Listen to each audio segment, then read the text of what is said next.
I'm not a fan of woke agenda, Okay. and that seems to be where we've been heading. Though people are starting to wake up to what that actually is. I'm not in favor of sexualization of young children. Hello, everyone. It's time to put on your dad hat. On today's episode, we have Orest Komarnicki, a retired periodontal surgeon of 33 years, who has transformed himself into a men's life coach at the age of 70. He has hot takes on testosterone optimization, regenerative health, and relationships. You can hear more from him on oldguytalkstome.com and take a look at his life coaching program, thestandard.academy. Enjoy the show. Hey, Orest, how are you? Thank you, Lee. Thanks for having me on your podcast. Man, I'm glad that you're here. Been reading about you, been listening to you. You have some interesting things. Your podcast, Old Guys Talk to Me. Yeah, Is that it's right? old guy talk. I'm the old guy. Old guy talks to me. So All right. Yeah, yeah. So you talk a little bit about testosterone and optimizing your testosterone. So where did that start for you? When did you realize that you needed some optimization per se? it was about gosh, I want to say 20. I was 45. Let me do the math. About over 25 years ago. And I got married late in life. I've been married to the same woman for over 30 years. And we were married for about 5 years before my wife had kids. I had our first daughter. We have two daughters. And when I was a mess physically. I was never particularly athletic. Uh, I was anything that required coordination. I was not particularly good at. I could run long distances, but that would go up and down. And you do a marathon 1 year and do nothing for 3 years and go back to it. But I realized that um, I was my waist and my waist was outpacing my age at 45, and I realized that I had a choice of becoming a grandfather or a father to my kids. And I had some friends that were in the anti-aging space that were really pushing me to get on testosterone and a few other things. I did some testosterone, I did some other things. And I started that about, like I said, about 25 years ago, maybe a little bit longer than that. And I've been on it ever since. And it is a people have a wrong idea about testosterone in a lot of different ways. Testosterone is a real, for me, it's a monster mood elevator. It also helps me keep muscle mass on. I'm doing things in the gym that, I should not be doing at age 70. Very few people are doing it at age 70. It enhances your heart health. It enhances your muscle mass, helps you keep fat off. My family, my gene pool is particularly fat. There's no doubt about it. And but the mood elevation is really kind of the biggest thing. And I was about 4 years ago. I was in New Zealand with my youngest daughter, and we were there for 3 weeks and doing all sorts of stuff, hiking around and touring and everything. And about day 8, I was on the phone with my wife, and she goes like, "What's wrong? You're kind of negative." I go like, "No, I'm not. Everything's fine. Everything's fine." Yeah. Um, and then I get on the phone a couple days later, and she goes like, "Did you take your testosterone?" I go, "No, because I didn't want to go into, even though everything I do is with a prescription. I get lab tests twice a year, and everything's with a prescription. But I did not want to risk taking stuff and one bad day with a border agent and next thing you know you're looking for a lawyer in New Zealand, and that's not that's not what I wanted to do. And so it was, and I have friends that have gone off it and on it, and they report the same things in terms of their mood, their attitude about life and things like that. um and I've one of the things is that if you are interested in going down this route, the chances of your primary care physician giving you enough testosterone to make a difference are about zero. Because I go back and forth with my primary care physician. I have other doctors that I use that are in the anti-aging space, and that's where I get my testosterone. But if anybody's interested in the subject, I have several. I've got about 5 or 6 podcasts that deal with testosterone, deal with how to find the right doctor, uh, levels. And the other thing is that the other big misconception, and this is where actually a lot of physicians are totally wrong. And I'm not a doctor, so I'm not, you consult with the appropriate professional. You're what you do is you're responsible for your own shit and all that other stuff. That's a disclaimer I have here. But the ranges of normal are going down generationally. And there's something called the male normative aging study, Massachusetts male normative aging study, which goes into great detail about the generational decline of testosterone levels in men. And so the normal today is not the same normal that was 50 years ago. So a man in his 60s, 20 years ago, has had about 15 to 17% more testosterone than a man in his 60s today. Why do you think that is? Well, there's all sorts of things going on in the environment in terms of endocrine disrupting compounds, the GMOs, plastics, blah blah blah, all sorts of things that are affecting uh, uh, our testosterone production. And so, that's why you see, and it's affecting young men too. It's not just a thing. It's not just something for old motherfuckers like me. It's affecting younger men. One of the doctors I interviewed, Keith Nichols, he told me that he is seeing men in their 20s and 30s coming in with lower baseline levels of testosterone than men in their 50s and 60s. Wow. Yeah, yeah. I had a friend of mine whose son went to a very famous clinic that's known world round, and he was the lower range was 300. That's the normal now, somewhere in that 300, and he was like 350 at age 25, and they were telling him that was normal. Are you fucking kidding me? You think Right. that's normal? No, that's not Yeah. normal. That's not normal. And so we had to get him shipped off. Why do you think they were telling them? Why do you think they were telling them that was normal? Is that like Because they treat to what's the going on numbers. there? They treat to the numbers, Uh, and the numbers are not.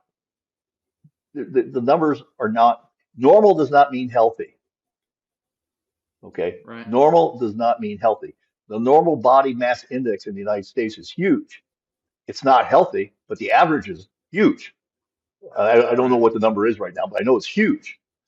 So, but Mm, but but normal is not healthy. Average is not healthy. So yeah.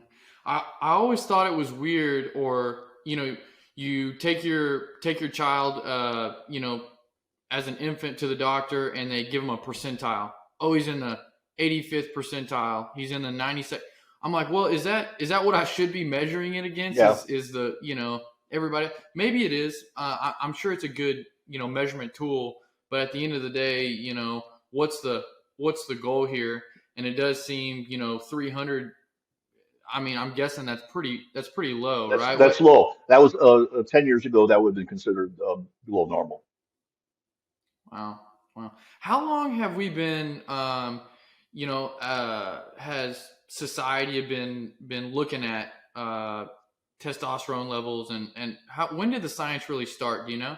Not really, but I think it's been over 100 years. Okay. It's gone back for quite a while.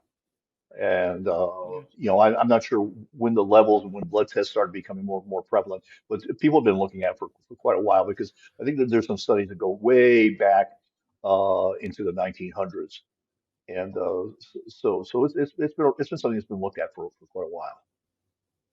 Yeah. Well, I'm 33. You've already convinced me that I need to go get tested. I've never been tested before. I'm decently athletic, but at the same time, I haven't been competitive Yeah, in a decade. yeah. Well, Lee, I mean, I have some friends who are firemen who are totally buff, Right? strong, everything else, but they suffer from low testosterone. It affects them actually mentally more than anything else. Because there's one Mm, guy I was talking to. I mean, he's, I was, climbs up ladders, carrying heavy hoses and all sorts of shit. And but he said his wife did not like him when he was off testosterone. Yeah, wow. yeah, his wife did not like him when he was off testosterone. So, how did it affect your mood in particular? I mean, you said that you were more agitated when your, testosterone was low. Is there any other effects? I think it's decisiveness. I wake up. I feel like I'm 40.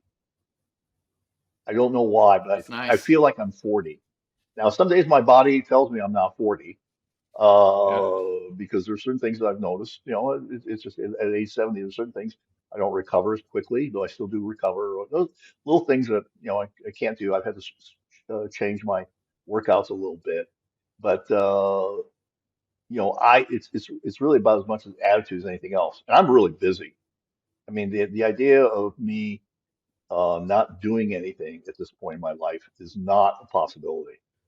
I do my podcast. I have a coaching program that I run for men, all sorts of things that keep me really, real busy and very active.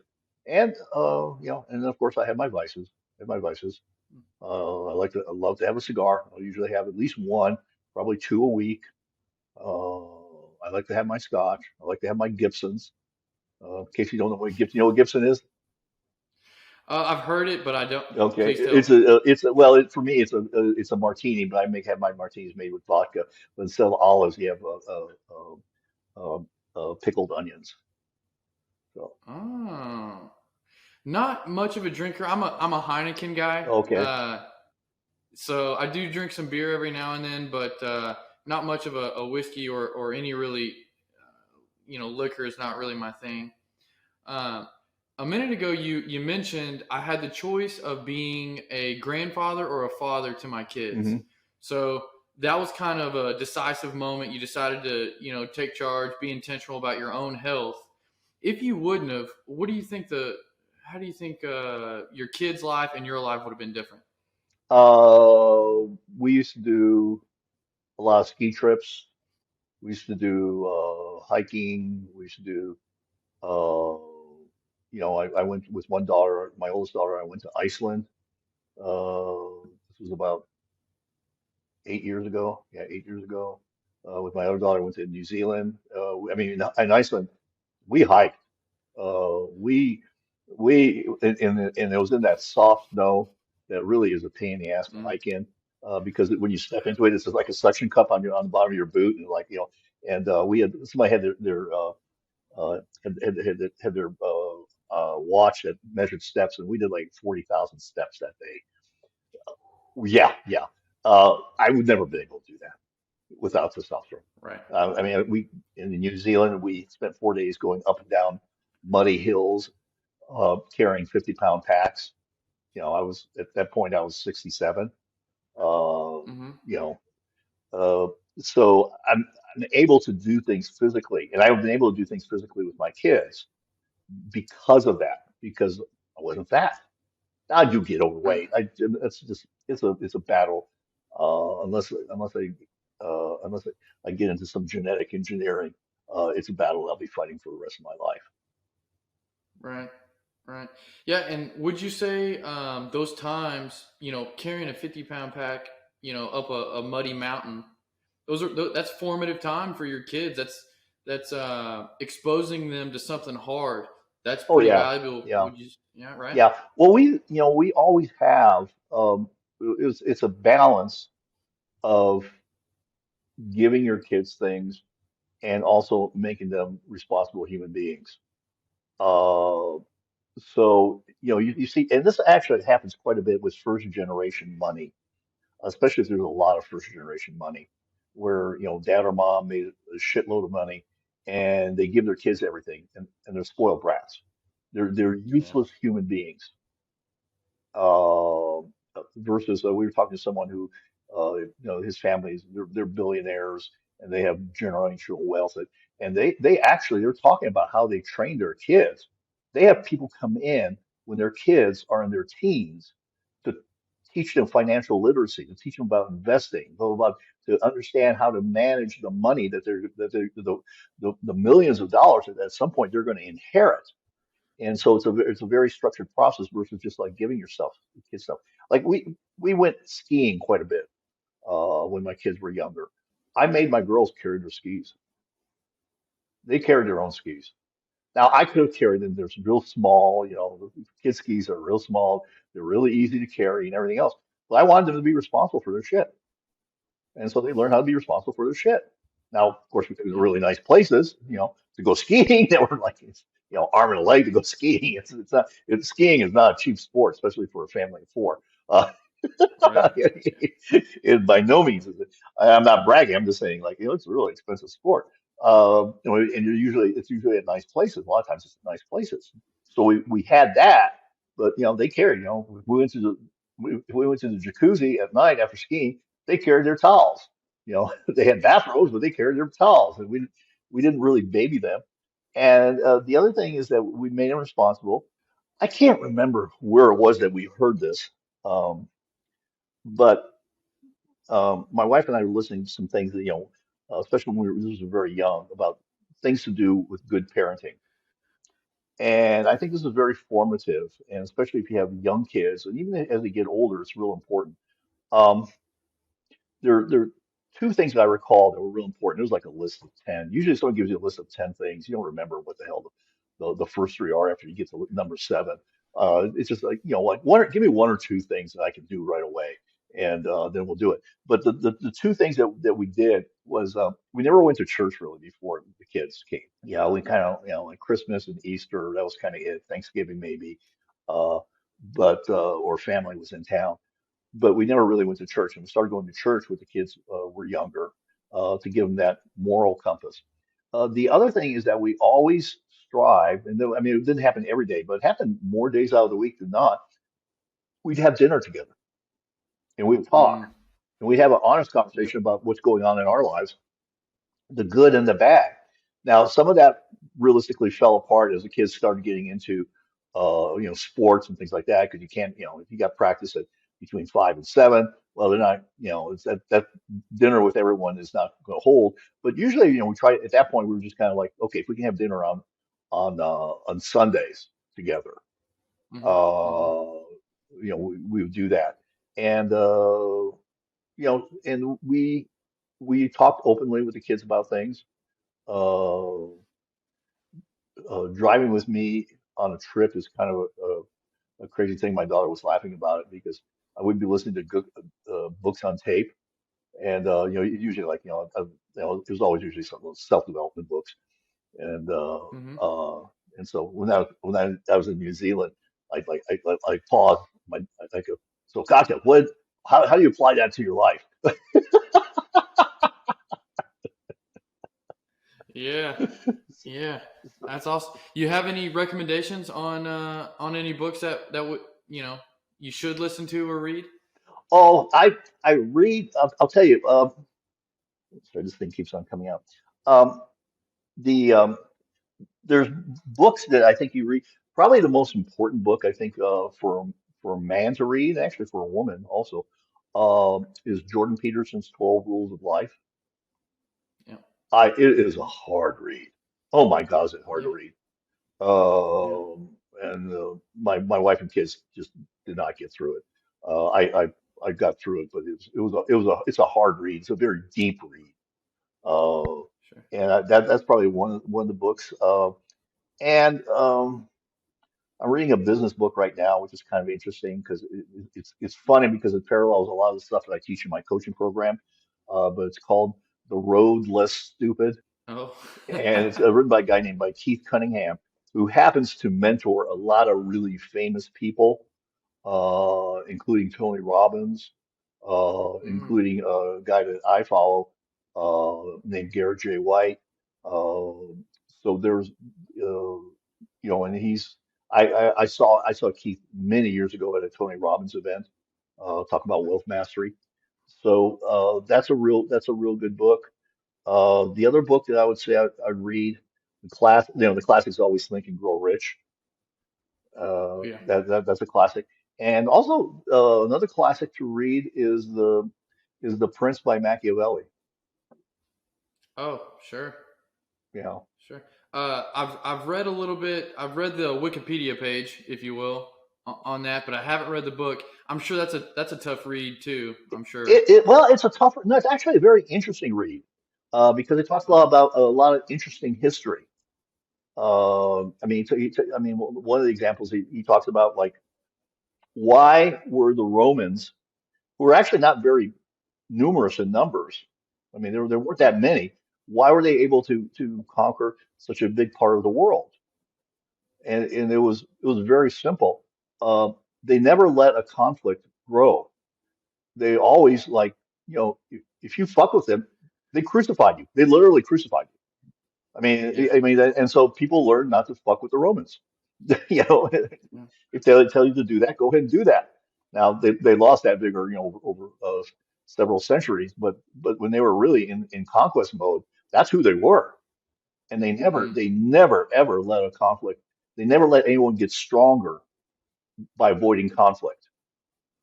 right. Oh, wow. That's a good one right there. They don't let anybody get stronger by avoiding conflict. So, you know, facing the facing the facts of life, if you will, right? Yeah, yeah. Well, Keith Cunningham says uh,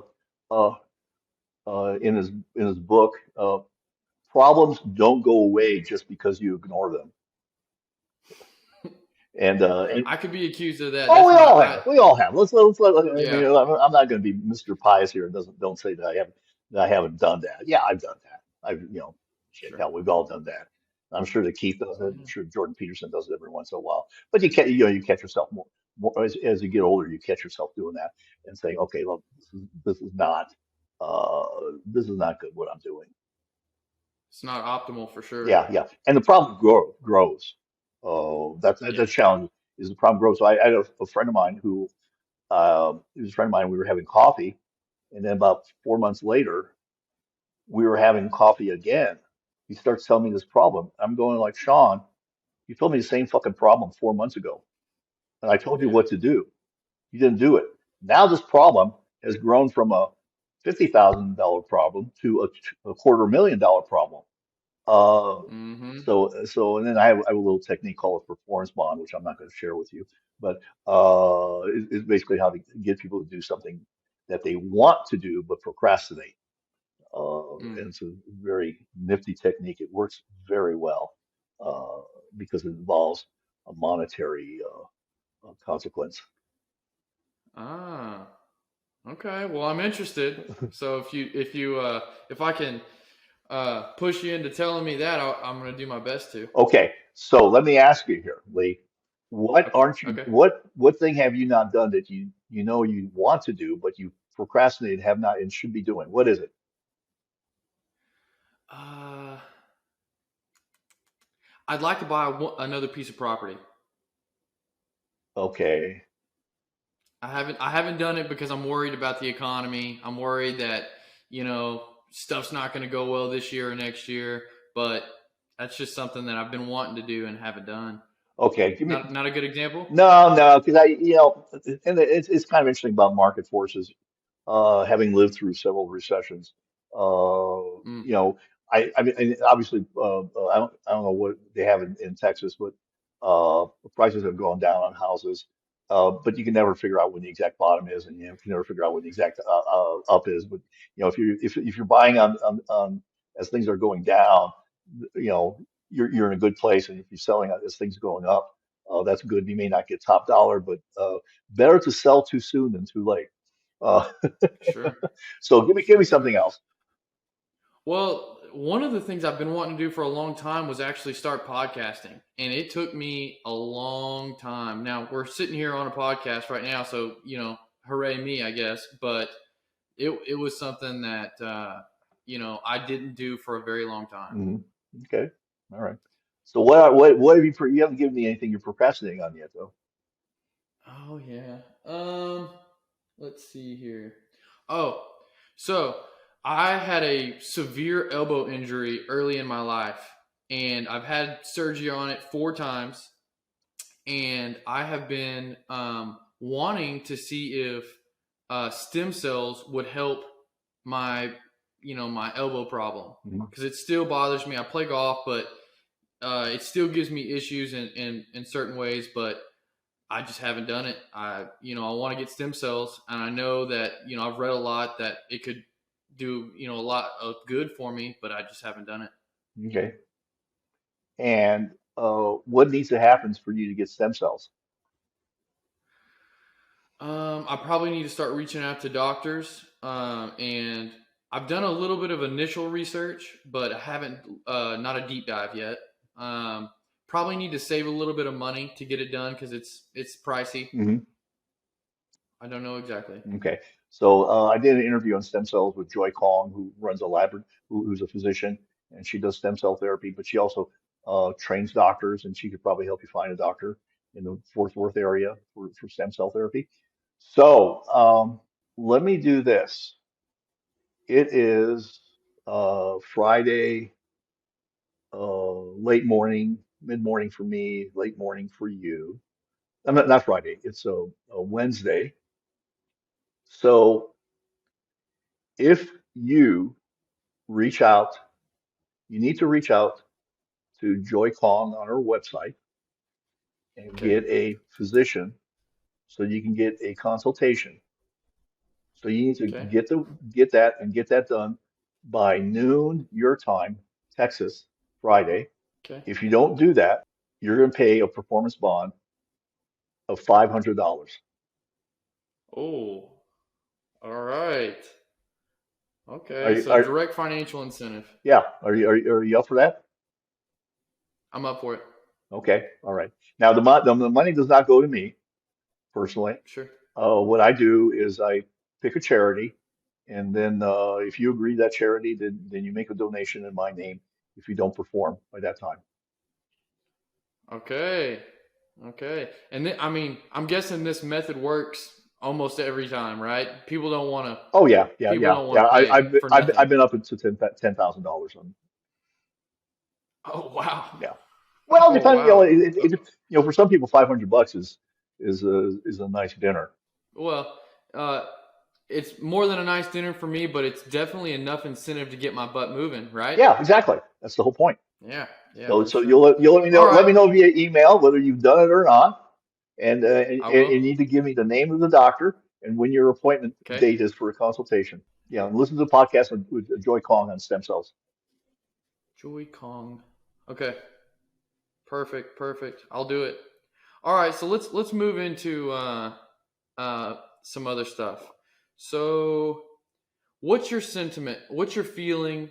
How do you feel about America right now? Do you feel like we're moving in a good direction, a bad direction? Do you think that our youth is up to snuff? How do you feel as a whole about America right now? I have mixed feelings. Okay. Uh, I have mixed feelings because I'm not a fan of woke agenda, Okay. and that seems to be where we've been heading. Though people are starting to wake up to what that actually is. I'm not in favor of sexualization of young children.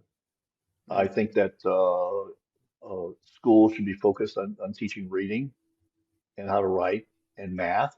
Hmm. They have no business talking to kids about sex. I don't want somebody, some 20-something-year-old talking to a child about sex and sexualizing them, because I think Hmm. I think that's borderline pedophilia. I think we have a culture that's been spawning victimhood, where everyone's a Yeah. victim, and Yeah. the more groups you can claim as victim status, the higher your status is. And there's a great Yeah. status to being a victim. Yeah. Oh my God, yeah. I mean, you can tell your story and you can repeat it, and like everybody feels sorry for you and everything else. And you know what? It doesn't have to be true. Yeah. It doesn't have to be true because because people are afraid to call people out on shit. I Yeah. mean, it was kind of interesting. My wife has, because of her business, what she does, um, she has sometimes she has some women's cocktail parties at our house. And sometimes we have like, 15 to 20 show up, and sometimes we just have like one or two. And this was a particular evening that we had uh, just one. And so there's three of us were sitting around the kitchen island, and we're talking. And this woman is telling this story. And I looked up to her and I said, I don't believe you. I don't believe what you tell me is the truth. Yeah. And she was startled. Yeah. And then she admitted she wasn't telling me the truth. Right there at the table? Yeah, right there at that moment. Wow. Wow. Well, Yeah. first off, I do that. I do that fairly often, especially in my coaching, because people create stories that are not true. And I do it. Like I said, everyone does it. But it's hard to see from the from your inner self. It's hard to see, and it takes someone often from the outside to see that, to say like, no, no, that's not the way it is. That's a story you're creating. That's actually not the reality, and your actions are not in alignment with what you say you want. right.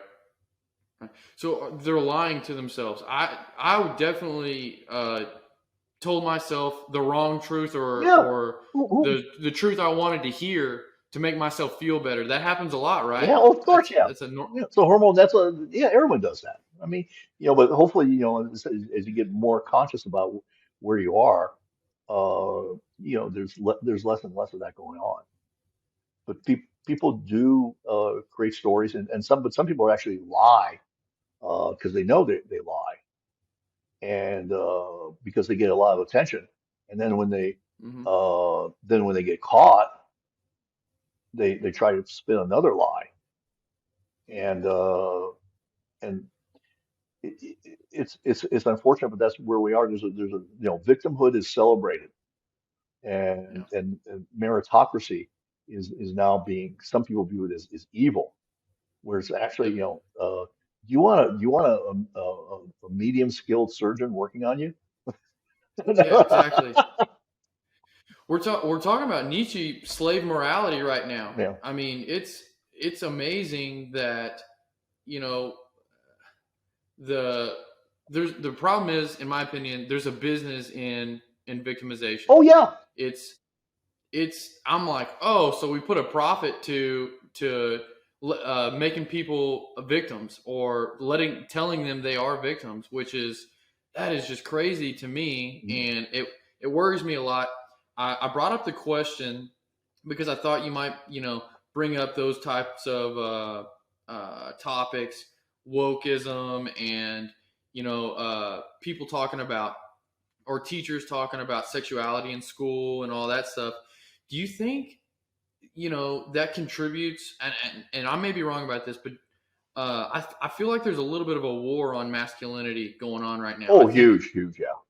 Yeah. I don't think it's a little bit. I mean, yeah, for me to want my son to um, do well, to compete, to win, to progress.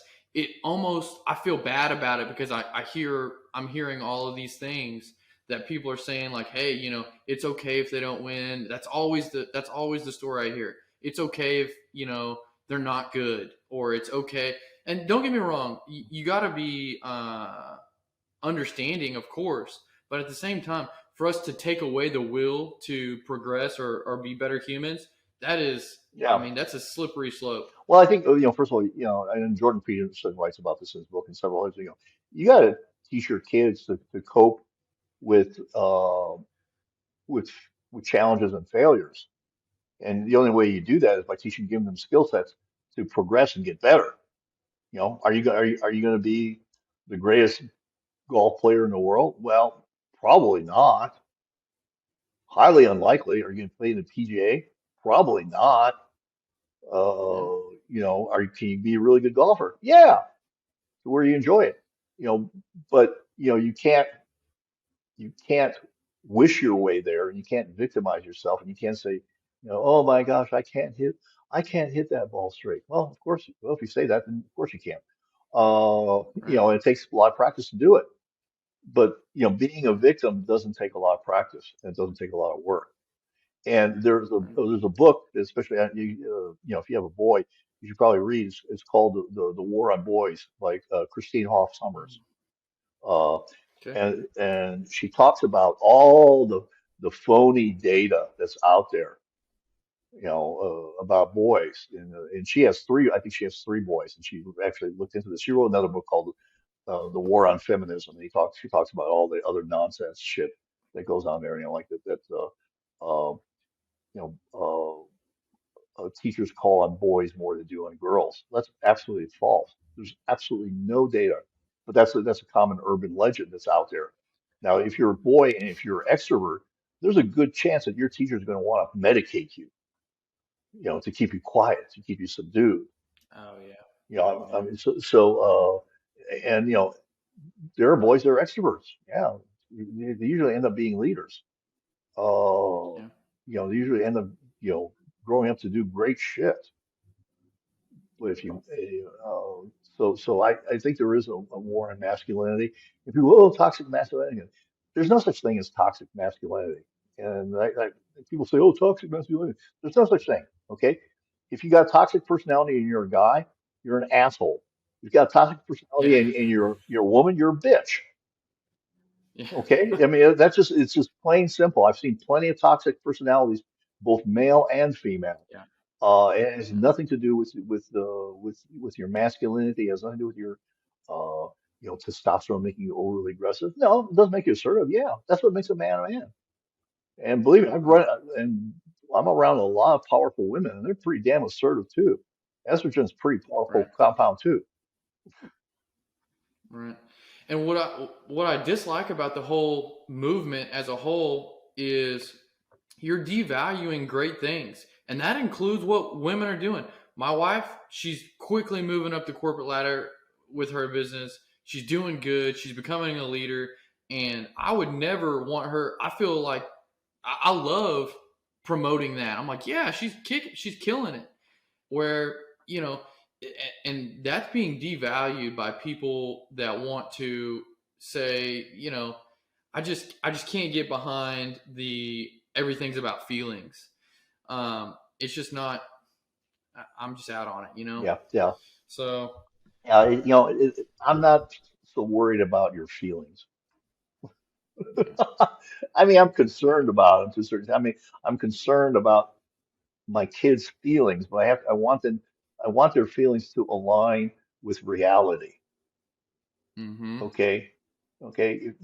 If you're a guy sitting at home smoking dope, playing video games all day in your parents' basement, you're probably feeling pretty good, but you shouldn't be, you know, Mm, yeah, it's something that you should I might argue that that guy is not feeling good and is in a bad feedback loop. I mean, possibly, he needs possibly, to get out of it. possibly, but I don't know how to tell people to get out of it, but yeah, that's probably I would honestly, just because I know a couple of people my age that are doing just that. I mean, and I can tell that they're just in a bad way. I do my best to give them as much motivation as I can, but they got some bad script in their mind. They got bad programming. you can't help someone unless they're already decided they want to help. You can't want something more for them than they want it for themselves. To a certain extent, you can Right, do that with your kids, but usually when you're dealing with other people outside your immediate family, you can't want something more for them than they want for themselves, because then that just sets you up for failure, right. and resentment. Yeah, yeah. There, I've experienced that a little bit too. So I'm going to say something. You tell me if it's true or false. You are the average of the five people that you hang out with the most. Oh, absolutely true, absolutely true. Okay. I pick my five very carefully. Mm-hmm. I subtract when I think I need to. I was actually, as I mentioned earlier, I smoke a cigar every uh, at least one, maybe twice a week. And I have one day I use it for my sit and think time, where I really do it kind of solo. I go to a cigar bar that I go to, and I have a notebook and I open it up, and I usually have a Gibson, I have a cigar, and I sit and think about stuff. About and sitting and thinking is actually hard to do. But on Fridays Yeah. I have a group that I meet with a bunch of guys, and they are all successful in their own different ways. They have their own different businesses. They have very different personalities. Sometimes we agree on shit, sometimes we don't.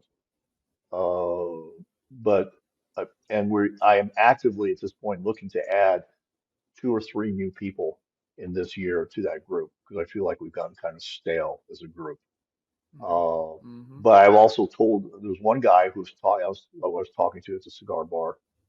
Just was having a little bit of a conversation, and I was telling him about the group. And after talking to him for about 15 minutes, he goes, "Oh, and I just said, like, you're not, you're, you're not made for our group. That's kind of a hard thing to tell someone, but you're not, we're not in kindergarten where everybody gets invited to the birthday party anymore. You're just Yeah. not, you, How do you take it? he was kind of shocked, but, Yeah. I didn't view him as anyone that had anything to contribute to our group. Okay, so I didn't, and maybe I'm wrong, maybe, but I don't think I'm wrong. I don't think I'm wrong.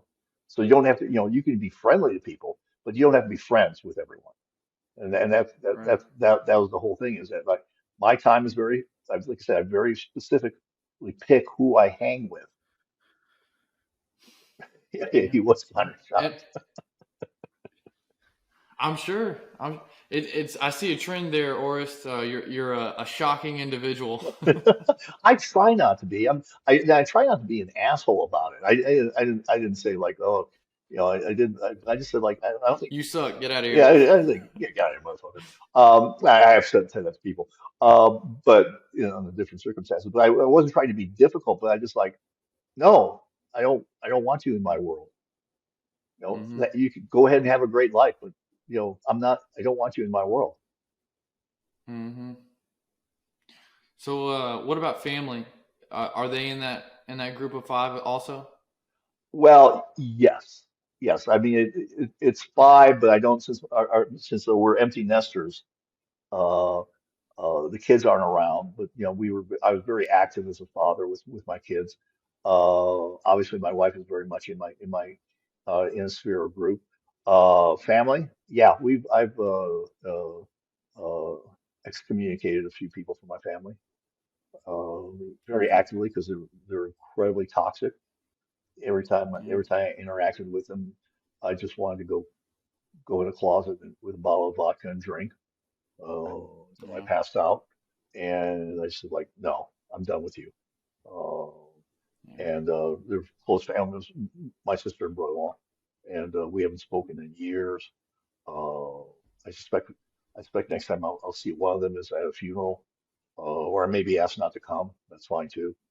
Uh, but no, it was just it was just horrible for me and my wife, and to a certain extent they also disrespected my kids, and so it just got to the point where like once my mom passed away, then there was really no reason for us to spend any time together.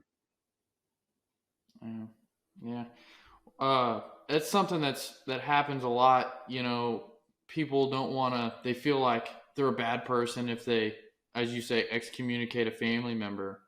But it's so imperative that, and I'm a believer. I think you're going to take influence from the people you see the most. And I think that's a great thing about humans as a whole because it helps us.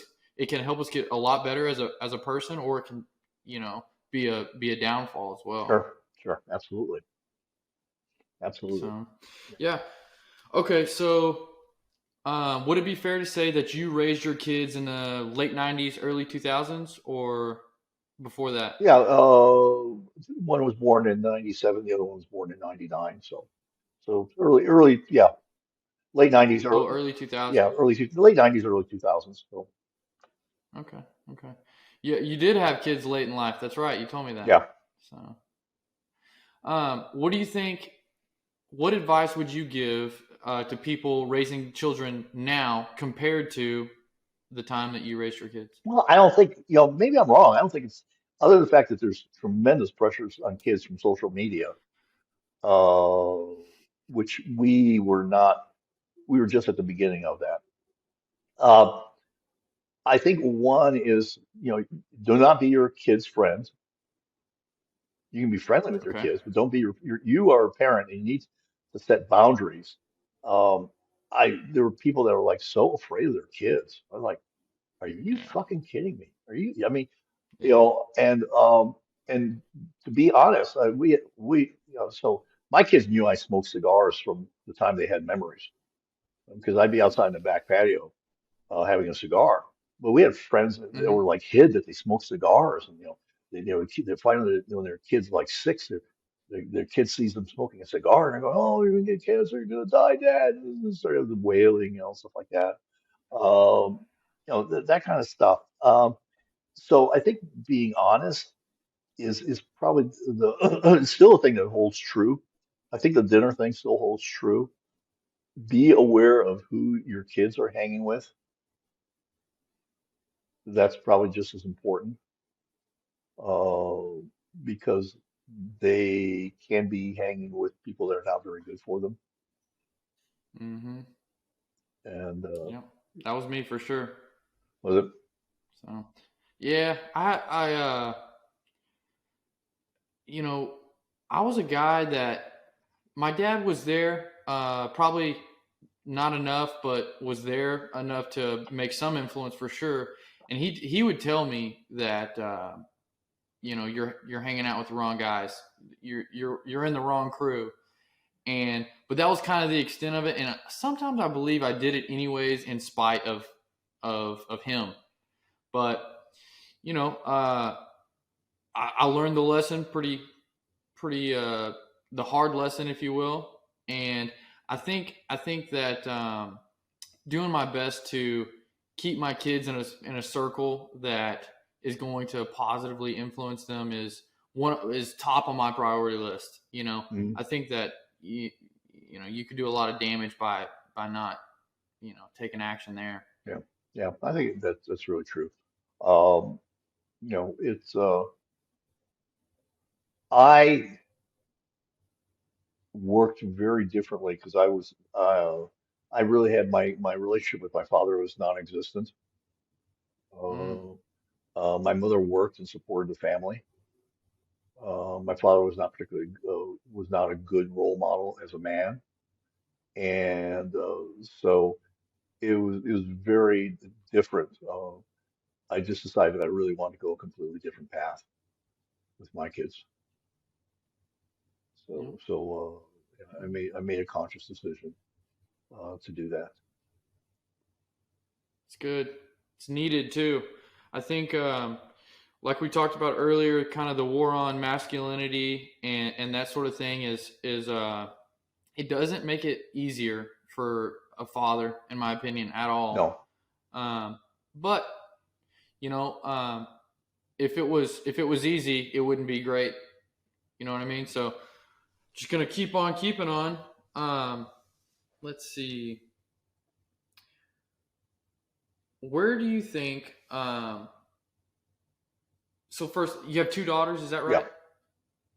Two daughters, and you feel pretty. They're successful people, and you loved how they turned out. And any regrets? Let me ask you that. That's a tough one. Um, well, no, it's not. It's not a tough one. My kids are a little bit more. They talk more woke than I would like them to be. Oh, But outside of that, they're both uh, incredibly successful. Uh, they have great jobs. One of my oldest daughter is an engineer. She worked for Raytheon for a while, then she moved to another job, just killing it in lots of ways, both professionally and financially.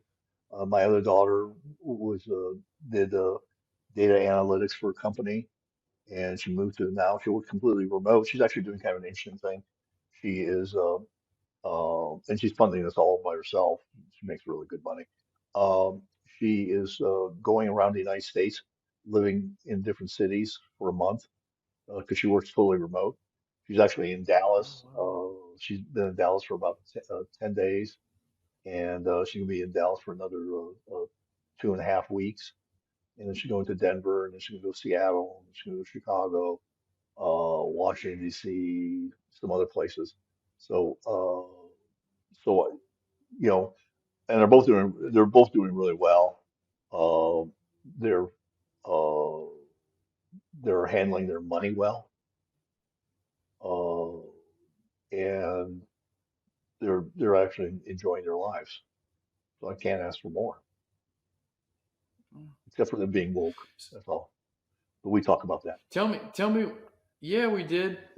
When you say they talk a little bit too woke, what do they say that you don't like? Oh, of course, there's certain words that are banned, uh, Oh yeah. and like, no, I'm too old to have banned words. This is not 1984. We're not Oh, limiting words on, of the English language. We had a long discussion about this whole trans thing, and it's it's an interesting phenomenon because it's become a fad. mm-hmm. Bill Mayer, talked about it. He said, how come at 1 in 10 kids in Los Angeles considers themselves trans, but that's not true in Youngstown, Ohio. Yeah. Uh, so this whole thing and about we talked about athletics, and I did an interview with Scott Howell, who's a PhD, he's an androgen expert. He actually helped the USA World Powerlifting Association write their position paper on trans athletes. And so the data is absolutely clear that, especially if somebody transitions post puberty, the advantage is huge.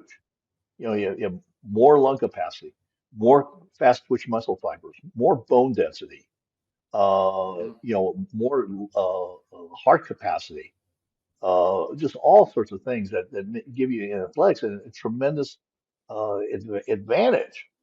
And so, Yeah. people go, oh well, they have lower testosterone levels. Well, it has nothing to do. The testosterone levels are fine, but you could pump LeBron James full of estrogen enough to make him grow tits like he's pregnant.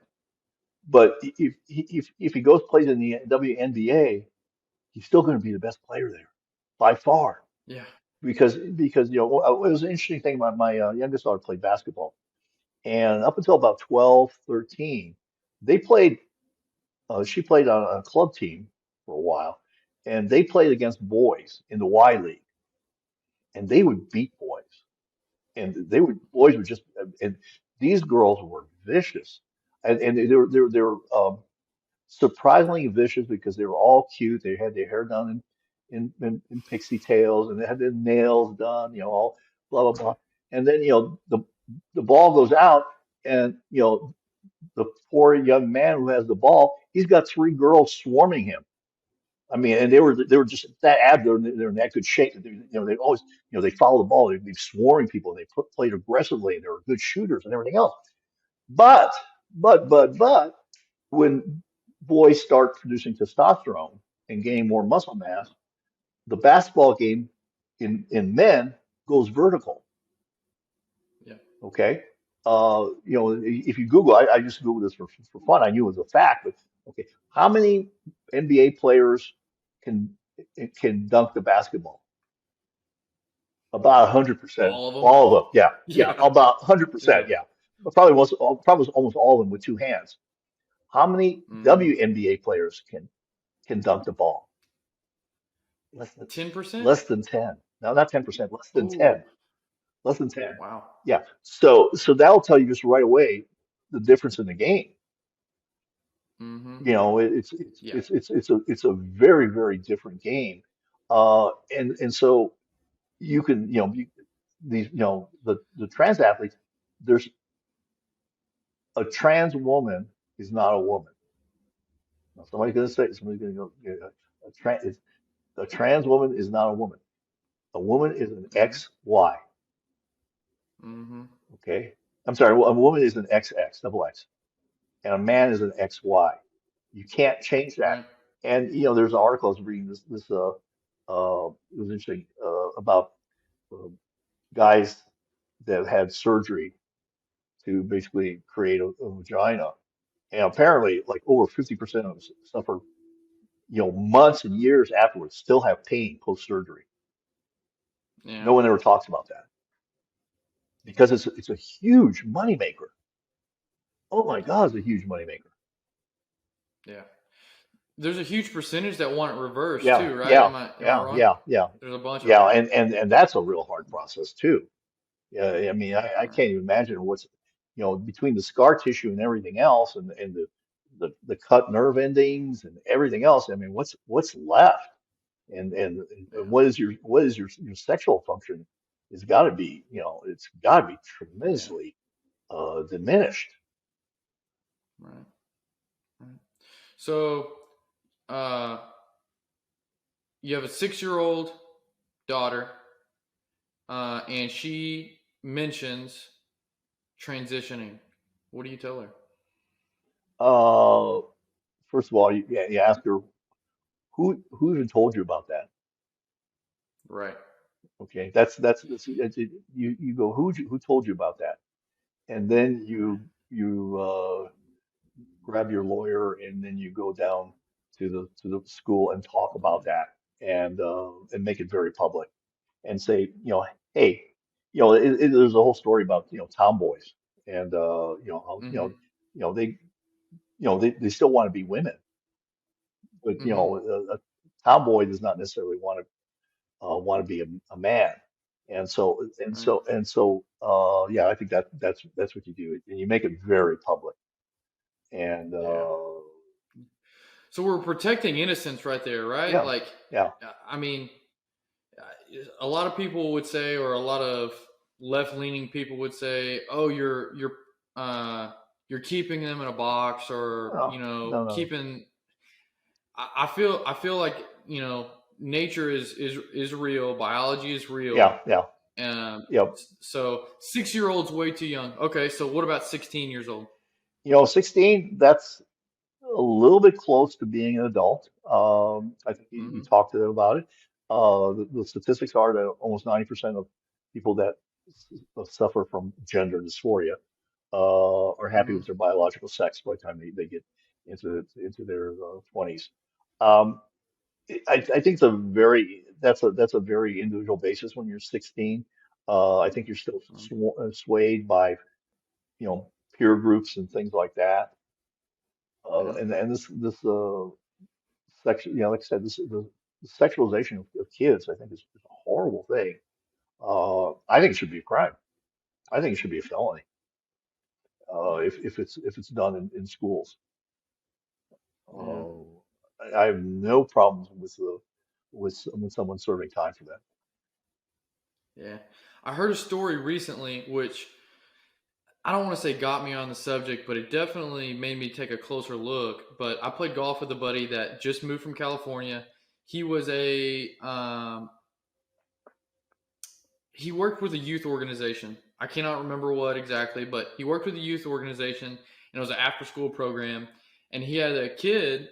He's a boy that would come to his after school program, and uh, 3 or 4 days out of the week, he acted pretty boyish, and then he had some serious mood and behavior changes, within weeks time.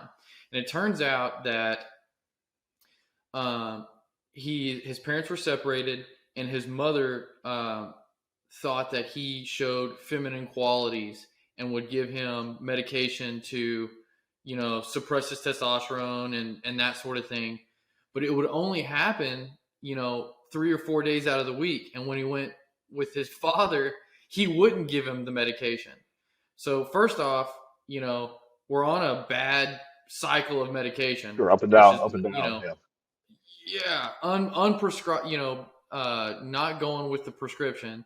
And also, we're talking about suppressing somebody's normal bodily function. And I believe this kid is middle school, just before high school. yeah, And I mean, I was just going, how does this even happen? How do we, how do we let this happen? And why is it happening? I mean, what yeah, do you think about yeah. that? I just think that's so horrible.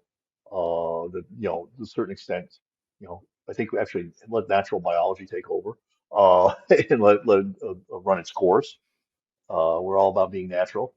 Uh, so uh, I just don't think it's a good thing. I think that's Yeah. crazy. Actually, I think it's crazy. I think that borders on child abuse. And probably in a lot of states, you'd probably be dealing with Children's Protective Services, but not in California.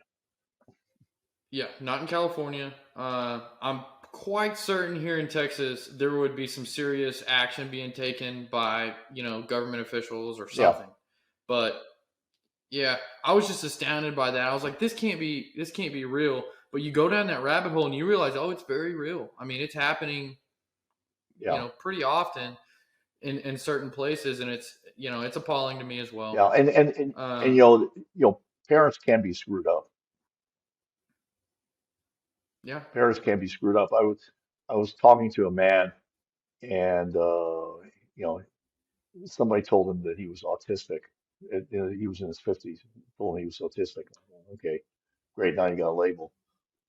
Uh, and but I shouldn't say that because uh, I knew there was something different, but I did not realize it with me because my oldest daughter is dyslexic, and so she was having problems at school, and we were watching this 4 hour video about dyslexia in kids, and I was like going, "Oh fuck, I did not know I was dyslexic. I am.